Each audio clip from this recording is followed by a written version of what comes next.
Sejam bem-vindos a mais uma live de estudos espíritas da comunidade espírita A Casa do Caminho, de Juiz de Fora, Minas Gerais.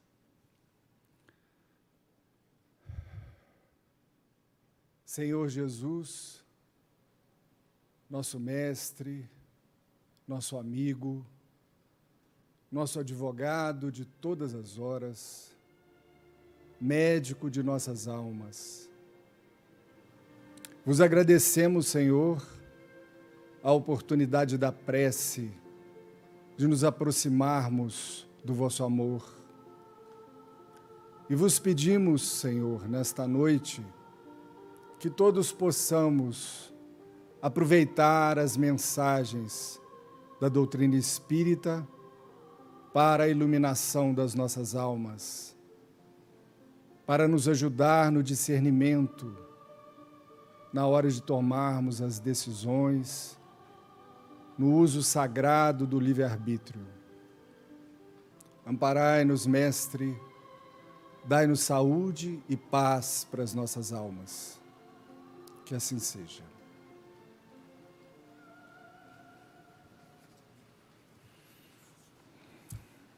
Dona Isabel nos ensina: o Espiritismo explica e o cristianismo aplica. Existe uma mensagem aqui na entrada da Casa do Caminho, do espírito de Dr. Bezerra de Menezes, intitulada Kardec e Vida. E ele nos diz: Jesus nos trouxe a verdade, Kardec, porém, nos trouxe a interpretação. E sobre a missão do Espiritismo, Kardec, no Evangelho segundo o Espiritismo, nos ensina. O Espiritismo, diz ele, o Consolador anunciado pelo Cristo, chama os homens à observância das leis de Deus, ensina todas as coisas, como disse Jesus, fazendo compreender o que o Cristo disse em parábolas. Então, esta é a primeira grande missão da doutrina dos Espíritos entre nós. Levanta o véu propositalmente lançado sobre certos mistérios e vem, por fim, trazer uma suprema consolação aos deserdados da terra e a todos os que sofrem, ao dar uma causa justa e um objetivo útil a todas as dores. Jesus chamou a doutrina espírita, que ele iria trazer à Terra futuramente, como comandante de toda essa mudança para os destinos da humanidade, que foi a terceira revelação. Jesus denominou o Consolador. Porque a grande missão do Espiritismo é consolar, esclarecer e consolar. Mas o esclarecimento é o consolo também. O esclarecimento liberta. A explicação espírita liberta. Então, continuando o estudo iniciado na semana passada, do Evangelho segundo o Espiritismo, capítulo 5, Bem-aventurados os aflitos, na semana passada foi estudado as causas atuais das aflições. Quer dizer, aqueles males evitáveis, males que nós podemos evitar no nosso dia a dia, na nossa vida. Por exemplo, a indiferença provoca sofrimento para nós. A negligência, os vícios, os excessos, a preguiça, a indisciplina, a intolerância, o ciúme, a inveja, o melindre, a ambição, o remorso e o ódio são males evitáveis. Males cujas causas estão na vida presente, nesta existência. E esses sentimentos doentios vão gerar também desequilíbrios no corpo físico e no corpo espiritual, causando problemas no corpo e na alma. Porém, o assunto de hoje fala de outras causas das aflições. Causas que não têm uma explicação lógica nesta vida. Como, por exemplo, a perda de entes queridos, ainda crianças, jovens. Os acidentes que nenhuma previdência pôde evitar. Os reveses da fortuna que frustram todas as medidas de prudência, modificando a vida do dia para a noite. Os flagelos naturais, provocando desencarnes coletivos, que nós, nos últimos tempos, temos visto, nos últimos anos, muitos desencarnes coletivos. Aquelas doenças ou malformações congênitas, a criança que nasce com um problema genético, e hoje no Brasil, no mundo, são diagnosticadas mais de 2.500 doenças genéticas. Aquelas doenças congênitas adquiridas através da sífilis, da toxoplasmose, da rubéola congênita, da zika. As doenças neurológicas do nascimento, paralisia cerebral, muitos problemas neurológicos e psiquiátricos não encontram na vida atual a sua causa. Foge à lógica. E vejamos a lógica dos ensinos espíritas. Kardec diz: se todo efeito tem uma causa, essas aflições são efeitos que devem ter uma causa. E desde que se admita a existência de um Deus justo, essa causa deve ser justa. Ora, a causa sendo sempre anterior ao efeito, e desde que não se encontra na vida atual esta causa, é que pertence a uma existência anterior. Então é a boa nova que o Espiritismo vem nos trazer para resolver essa questão que percorre os séculos. Por que sofremos? Para que sofremos? As orientações dos espíritos superiores sobre o assunto. Os sofrimentos produzidos por causas anteriores são sempre, como decorrentes das causas atuais, uma consequência natural da própria falta cometida. Quer dizer, então, que o sofrimento, seja ele pela causa nesta vida ou em outra, os espíritos superiores nos informam que são uma consequência natural da própria falta cometida por nós. Quer dizer que, dizem os espíritos, o homem sofre aquilo que fez os outros sofrerem. Veja bem, essa compreensão modifica completamente a nossa visão do sofrimento. Primeiro, porque nos tira da condição de vítimas. Nós, espíritas, temos convicção de que não somos vítimas. Somos construtores da nossa felicidade e construtores da nossa infelicidade. Se ele, dizem os espíritos, se ele foi duro e desumano, o espírito, poderá ser, por sua vez, tratado com dureza e desumanidade nesta vida. Se no passado ele foi orgulhoso, poderá nascer uma condição humilhante. Se foi avarento, egoísta, ou se empregou mal a sua fortuna, poderá ver-se privado do necessário.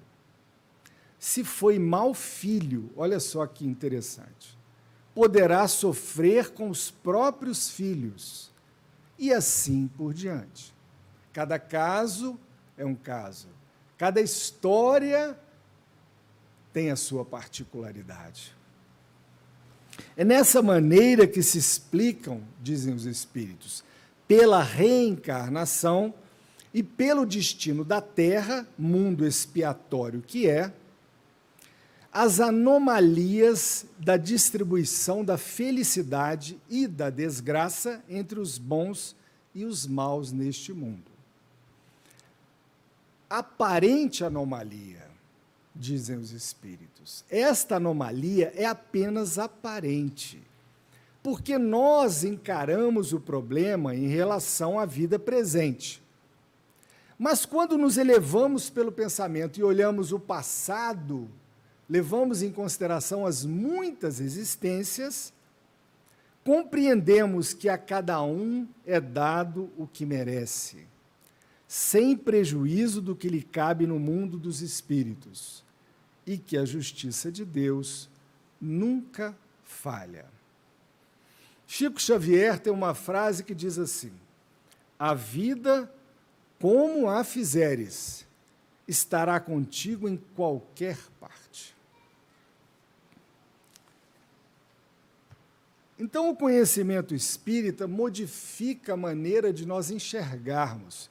Dona Isabel sempre nos ensinou: ninguém vem ao mundo para sofrer. O sofrimento é indolência, é rebeldia, são opções equivocadas do passado, mas que no presente nós podemos construir a felicidade apesar dos problemas. Porque o espírita sabe que o acaso não existe. E na maioria das vezes, nós participamos ativamente do processo de escolha das nossas provas. Veja bem, por isso nós precisamos estudar o Espiritismo. No livro Missionários da Luz tem uma aula sobre isso. André Luiz está num departamento de Nosso Lar, que é uma colônia espiritual, participando de um planejamento de uma reencarnação, nos mínimos detalhes. E os mentores, na maioria das vezes, dependendo do mérito, do crédito do espírito, da condição dele de participar, nos deixa participar desse processo de planejamento. Então, lembremos, olha só, o ambiente familiar, os pais, existe uma programação. Nós vamos fazer uma viagem longa, nós programamos a viagem. Não quer dizer que vai acontecer exatamente aquilo que nós programamos, porque nós temos o livre-arbítrio.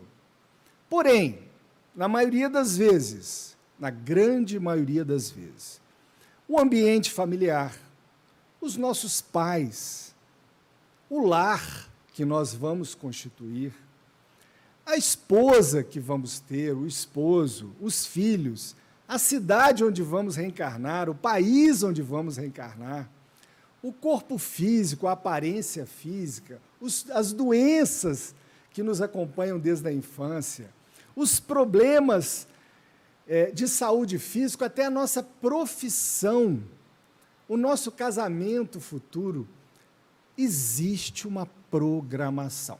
Não é fatalidade. Nós podemos modificar para melhor ou para pior, dependendo do nosso aproveitamento. Você pode aproveitar uma situação difícil para progredir interiormente ou para se revoltar. Se você se revoltar contra Deus, contra a vida, você vai acumular problemas futuros. Então, o Espiritismo é libertador. E também, o Espiritismo nos relembra e nos dá convicção da justiça, da bondade e da misericórdia de Deus. Então, as leis de Deus, elas são justas. A cada um segundo as suas obras, ensinou Jesus. Mas elas são de misericórdia.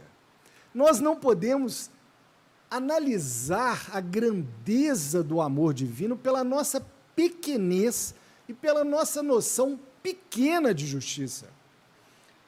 Então, todo o esforço da criatura, nos ensinam os Espíritos, é considerado.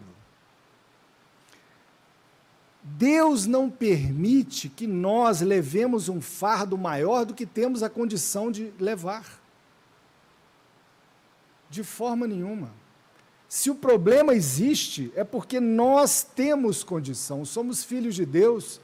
Se Ele permitiu que nós tivéssemos este problema que nos atormenta, é para nós progredirmos e não sucumbirmos na descrença. As dívidas são parceladas, não existe olho por olho, dente por dente.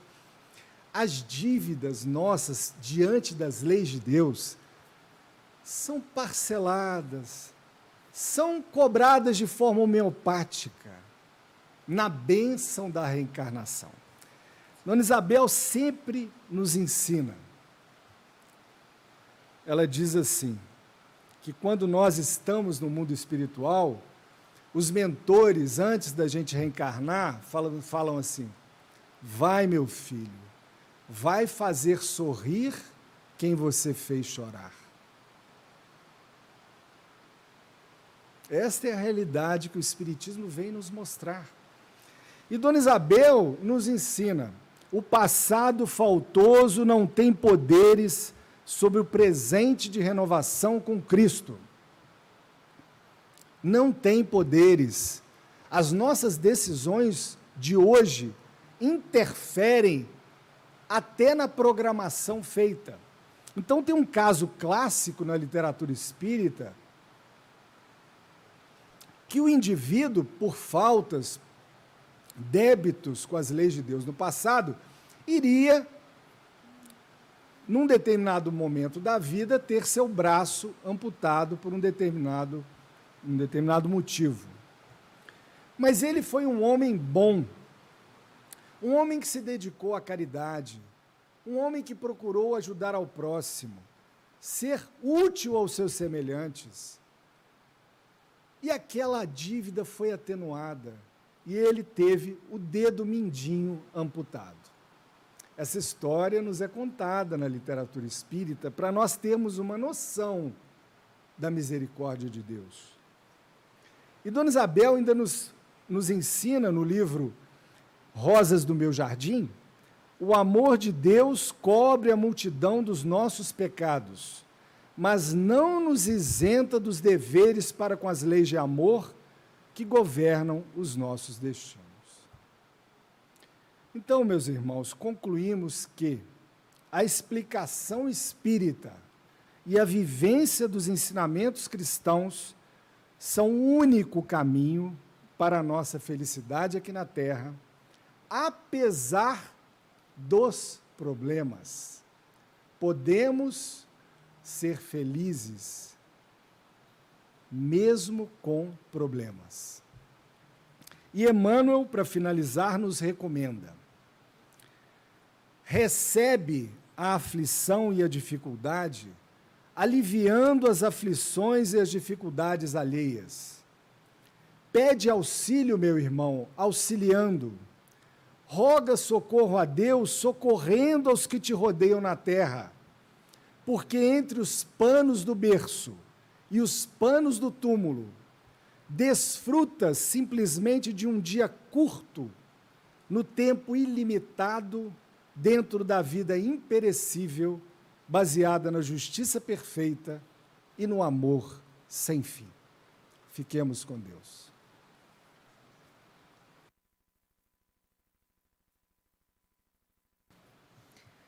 Prezados irmãos, depois de ouvirmos este resumo tão claro apresentado pelo nosso irmão Didier, acerca das causas anteriores dos sofrimentos que vivemos na vida presente, vamos fazer uma visita à história de um espírito.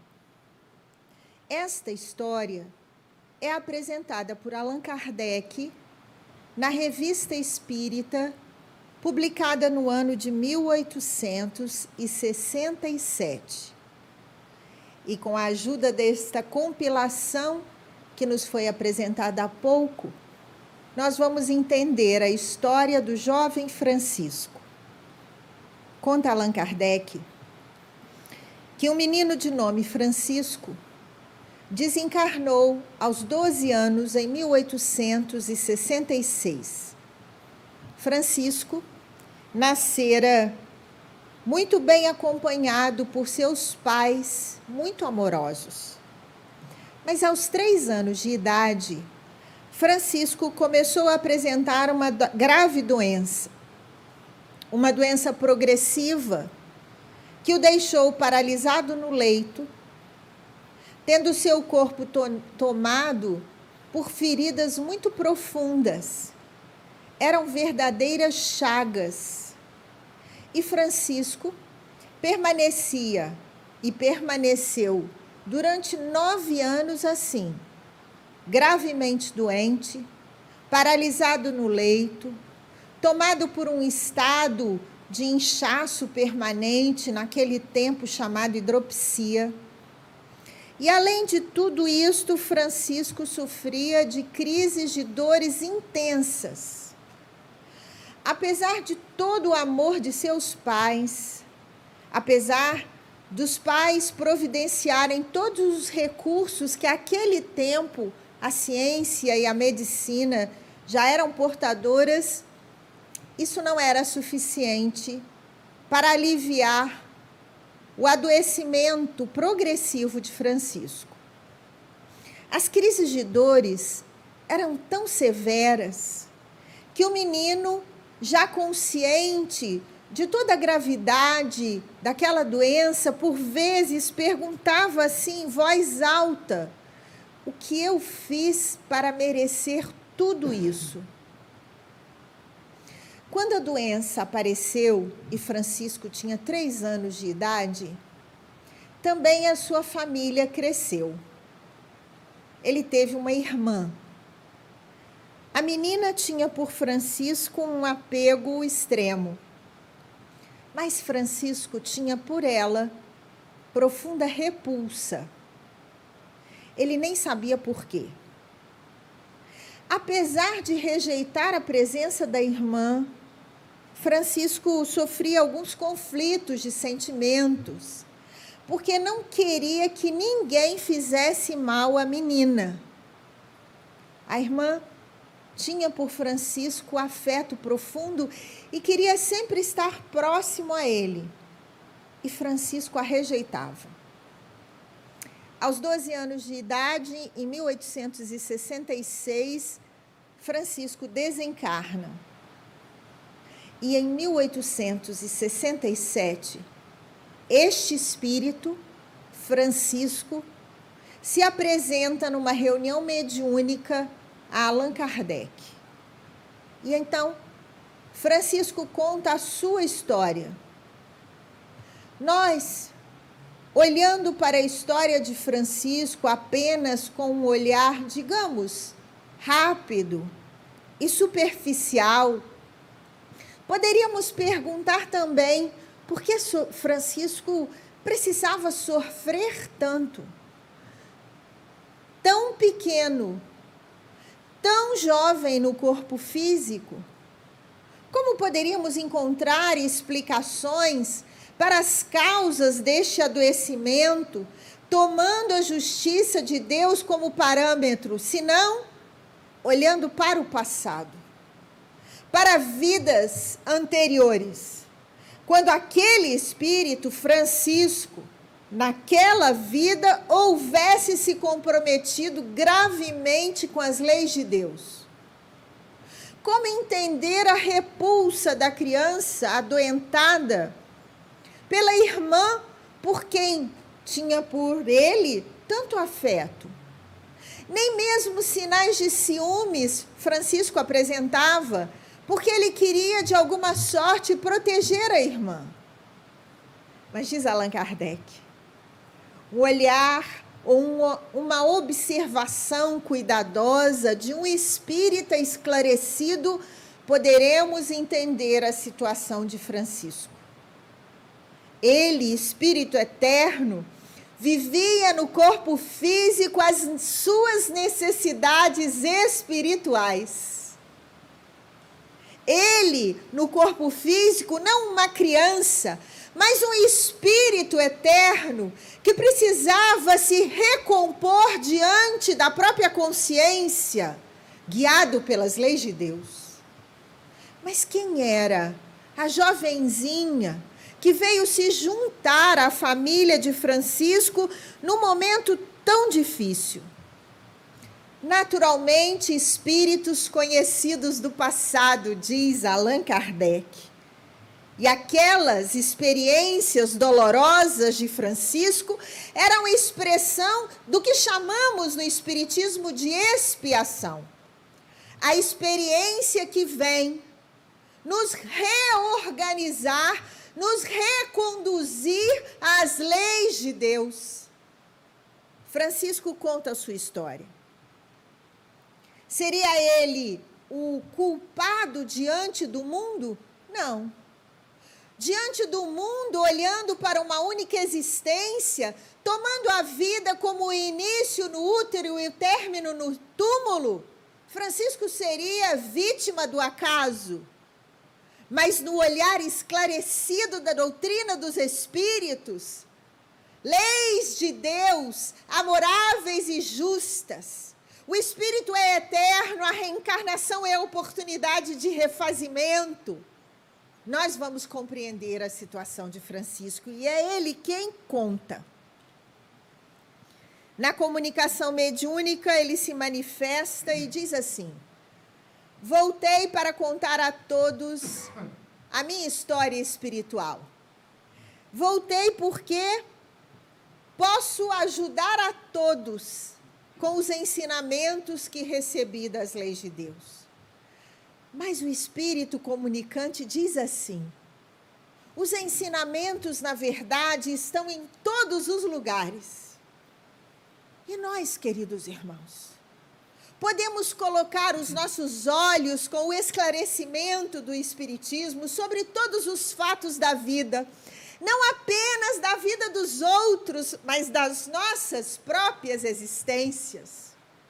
O que nos acontece, a experiência pela qual estamos passando, as experiências coletivas e as experiências individuais, o que desejam nos ensinar. Porque é isto. As experiências vêm para nos ensinar e nos colocar na trajetória do bem. É assim que Francisco se manifesta quando começa a comunicação mediúnica dizendo que estava grato a Deus. Porque ainda que suas experiências pudessem ter parecido aos outros tão dolorosas, elas eram a expressão do amor de Deus, porque Deus havia sido misericordioso com ele. O menino havia sofrido tanto, chorado tanto, sentido tantas dores. Confuso na experiência do corpo físico, havia questionado Deus, por que, Senhor? Mas na lucidez da vida espiritual, ele vem agradecer a Deus sua misericórdia, por ter oferecido a ele oportunidade de refazimento, de recomeço. Ele agradece a seus pais, tão amorosos, tão presentes nos momentos mais difíceis. Ele agradece aos amigos que haviam orado por ele e que permaneciam em prece por ele. Mas ele reconhece seus erros. E ele diz assim: reconheço que cometi erros. Na verdade, ele diz: reconheço que cometi crimes graves. Reconheço.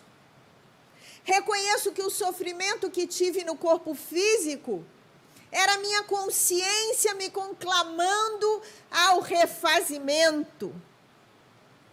E ele diz ainda: na vida espiritual, passei por outras experiências difíceis e foi difícil escolher voltar. Vejamos a consciência deste espírito. Ele retorna ciente de que precisava passar pelo leito de dor.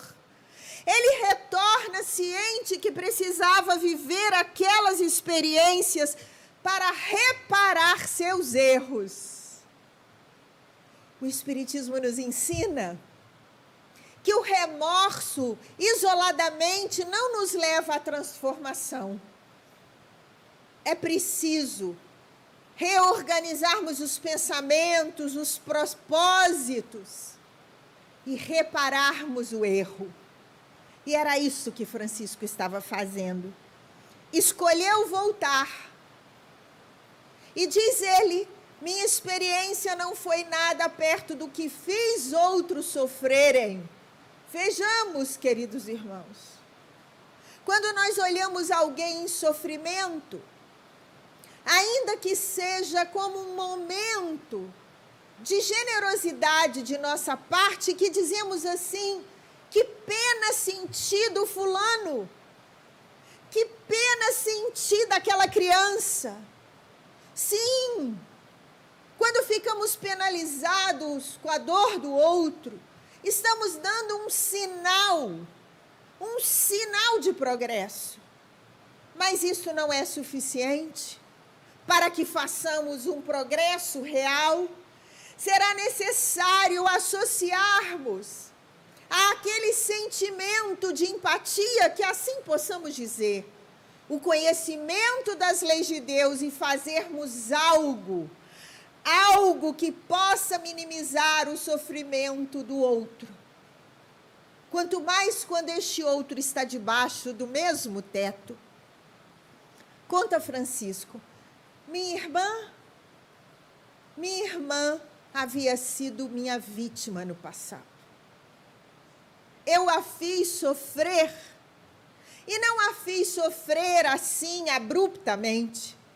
Eu a fiz sofrer lenta, vagarosamente. Encontrou a morte depois de muito sofrer à custa dos meus atos. Eu a fiz sofrer. E quando a via tão próximo, tão generosa, minha consciência gritava. Era o remorso que falava alto dentro do meu coração e por isso procurava afastá-la, ainda que não quisesse e não permitisse que nenhuma outra pessoa a fizesse sofrer como eu havia feito no passado. E ele continua dizendo, o desencarne que fez minha família chorar foi expressão da misericórdia de Deus, que reconheceu meus esforços para o progresso, que reconheceu o trabalho íntimo que havia feito antes da encarnação e durante a encarnação, então me permitiu um período curto de sofrimento e que eu voltasse à vida espiritual. E aqui na vida espiritual, não mais sinto as dores do corpo físico. Me encontro livre para seguir progredindo. Queridos irmãos, esta pequena história do jovem Francisco que sofrera de doença grave no corpo físico, que havia desencarnado tão cedo, aos olhos do mundo, é uma compilação, um resumo das experiências pelas quais passamos todos nós em diferentes momentos, não apenas da vida presente, mas de toda a nossa existência espiritual. Vejamos o que diz Allan Kardec no livro O Céu e o Inferno, no capítulo que trata das penas futuras segundo o Espiritismo. Kardec diz assim: o sofrimento, sendo inerente à imperfeição, como a felicidade é inerente à perfeição, a alma leva em si mesmo o seu próprio castigo onde quer que se encontre. Levamos conosco o resultado dos nossos atos, trazemos na nossa consciência o fruto do nosso atraso, de tudo o que fizermos no caminho do mal, de todo o mal que causarmos, traremos conosco estas experiências e a necessidade da restauração. Neste mesmo livro, O Céu e o Inferno, ensinam os espíritos. Primeiro precisamos tomar consciência de que erramos, e então vem o remorso, o sofrimento pelo mal que causamos. Mas deverá vir logo depois o desejo da restauração.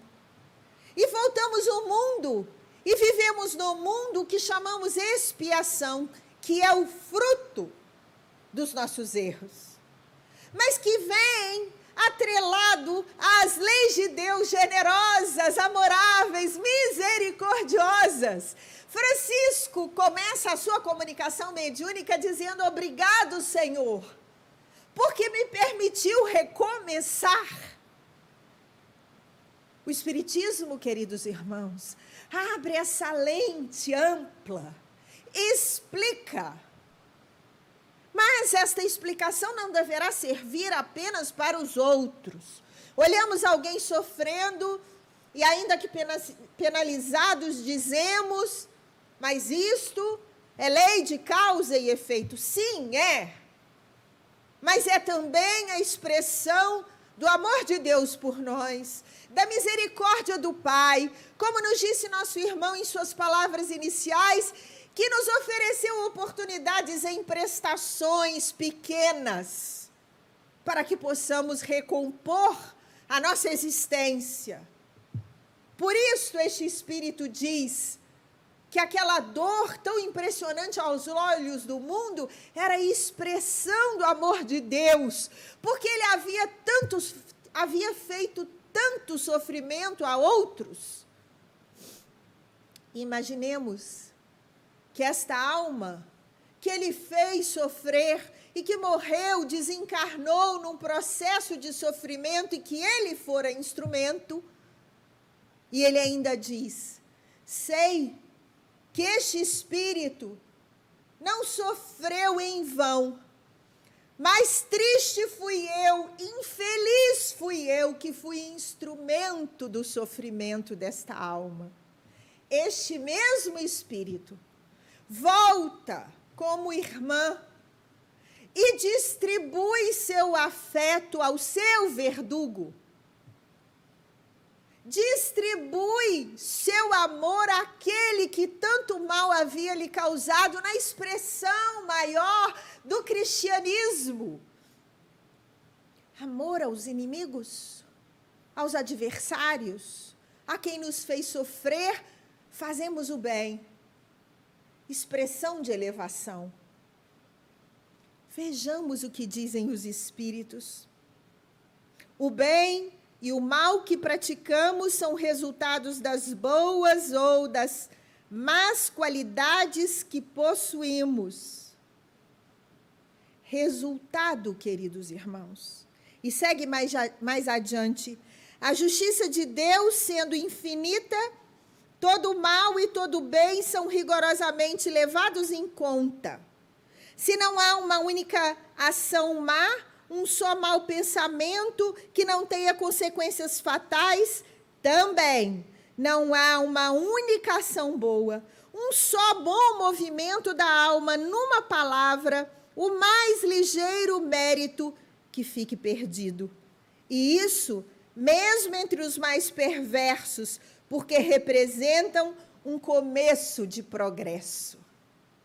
E aqui os espíritos estão nos ensinando que tudo o que fizermos diante das experiências difíceis, apontando no caminho da transformação, da melhoria de atitudes, o nosso comportamento para o bem será levado em conta, como disse Francisco da sua experiência. Então, como nós nos comportamos diante da pandemia que toma o mundo, diante das dificuldades que assolam a nossa casa, diante das contrariedades que nos cercam, diante da doença que nos acomete, como nos comportamos definirá como vamos viver estas experiências daqui para adiante. Porque a experiência difícil é resultado do que fizemos ontem. E o ontem pode ser ontem ou há 1000 anos. Mas como vamos passar por esta experiência depende de nós. E todo sinal para o bem será tomado em conta pelas leis divinas. Então, nossas opções, queridos irmãos, nossas opções definem o nosso presente e o nosso futuro. Daqui para um segundo adiante, o que eu fiz no presente instante terá consequências. Por isso o Evangelho nos toma nos braços, por isso Jesus nos ensinou tanto, para que pudéssemos aplicar o cristianismo, não na vida alheia, mas na nossa existência. Por isso os valores cristãos apresentados por Jesus, fraternidade cristã, solidariedade cristã, fundamentado num processo de transformação íntima, de consciência e de esforços para o bem. Por isso que Jesus nos disse que não nos deixaria sozinhos em tempo algum. Por isso a sua presença entre nós permanece. E nós, nos momentos mais difíceis, ao invés de perguntarmos por quê, porque isto não nos cabe mais a partir do momento que conhecemos o Espiritismo, vamos perguntar para quê, como nos tem ensinado nossa irmã Isabel. Desta experiência difícil, o que eu posso tirar de aprendizagem para a minha transformação? O que esta experiência me pede? Me pede equilíbrio da palavra? Me pede resiliência? Pede de mim tolerância? Pede de mim silêncio fraterno, palavra generosa, trabalho árduo, paciência, coerência com as leis de Deus, prece permanente, vigilância em todas as situações. Em torno de nós não estão apenas aqueles que nos cobram o passado. Em torno de nós estão aqueles que se comprometeram conosco na assistência, na solidariedade, na presença que nos guia e que nos impulsiona para o bem. Costumamos olhar as pessoas com as quais temos dificuldades de convivência, que julgamos às vezes contrapontos ou adversários, como se fossem eles sempre nossos verdugos, nos esquecendo que às vezes são apenas espíritos a quem nós fizemos o mal e que hoje se nos apresentam assim, como pessoas que nos cobram o passado cheios de erros. E para nos desvencilharmos do remorso e da tristeza, precisaremos fazer o bem, fazer o bem, fazer o bem sempre. Ainda no que se refere à experiência de Francisco, quando ele faz referência aos seus pais, agradecendo a generosidade, nos lembramos de um dia recente, quando ouvimos de nossa irmã Isabel uma orientação para uma jovem senhora que sofre com o sofrimento do filho, com os descaminhos escolhidos por ele.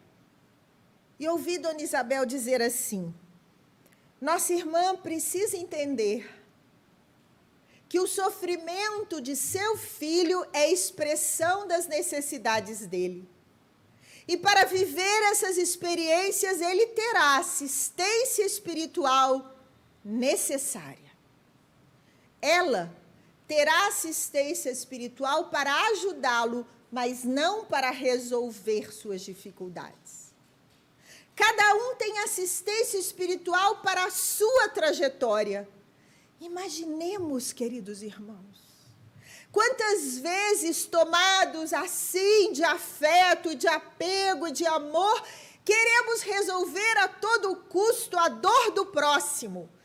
E quando o próximo faz parte da nossa família, muitas vezes nos perdemos nos desesperos, Mas a doutrina espírita é assim, tão lúcida, tão forte, tão impressionantemente esclarecedora, que nos ensina uma solidariedade, uma fraternidade, uma caridade que não se desespera, trabalha, que confia na assistência do Cristo e trabalha, que dá seu apoio, sua presença, seu afeto e deixa viver, porque as leis de Deus são amoráveis e justas para todos nós. Então, queridos irmãos, compreendendo a grandeza dessas leis, cientes da presença do Cristo entre nós, confiantes da assistência espiritual que se faz em nosso favor,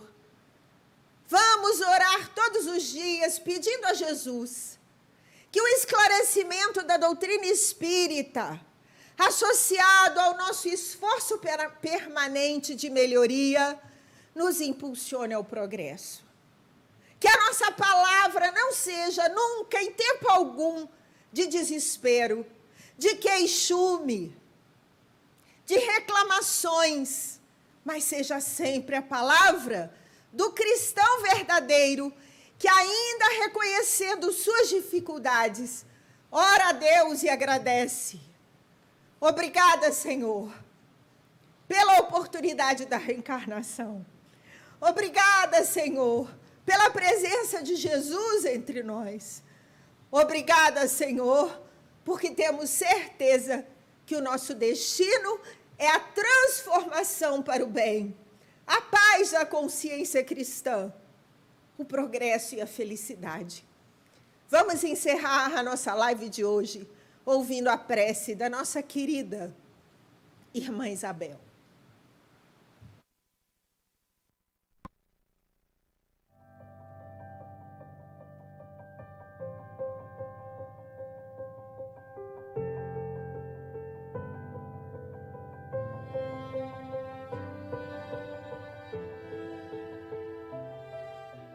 Obrigada, meu Deus. Obrigada, Jesus amigo, pela mensagem que nos orienta a alma, o sentimento, a razão, para que saibamos ver no próximo o nosso irmão, aquele que Jesus colocou em nosso caminho, em nossas emoções, para as devidas orientações.